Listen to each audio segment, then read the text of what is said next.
Labrador team. A soiled, fire-singed scrap of newspaper rescued by demolition workers in Macadam offers a fascinating lesson into the old adage, the more things change, the more they stay the same. The shredded paper is from an 1885 edition of the Montreal Herald.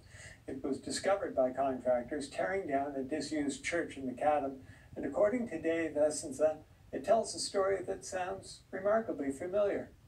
It was a wet, slushy morning on December 2nd.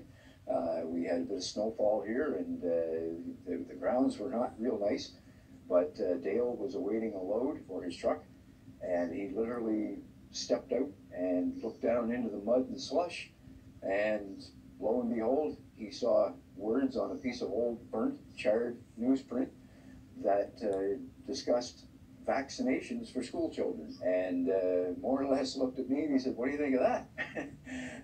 Rolling it over, you could quickly see that it had references to St. Catherine Street and lots of references to Montreal, and a bit of internet searching and some referencing some articles that spoke to a smallpox epidemic in the province of Quebec in the 1885. It ran from February through to December of 1885, and it was a very difficult time.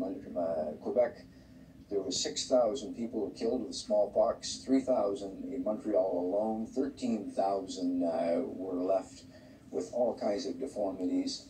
There was a huge anti-vaccination campaign issue going on.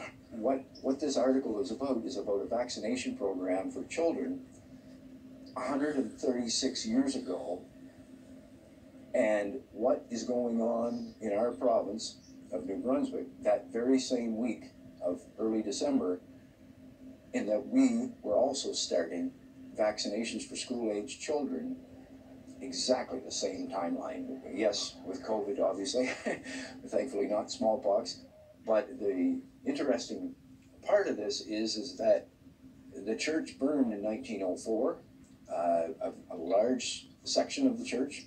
The main vestry area, which this came out of,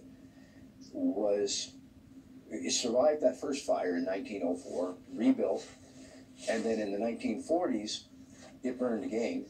But it appears, by all accounts, that paper would have been in there as insulation. A vast majority of it would have been burned in one or both of those fires, and somehow this one little piece survived. But what I took from it was, you know what, folks, we've been through this before. Our ancestors have been through these things before. Civilization's been through these things before. Let's just get this done.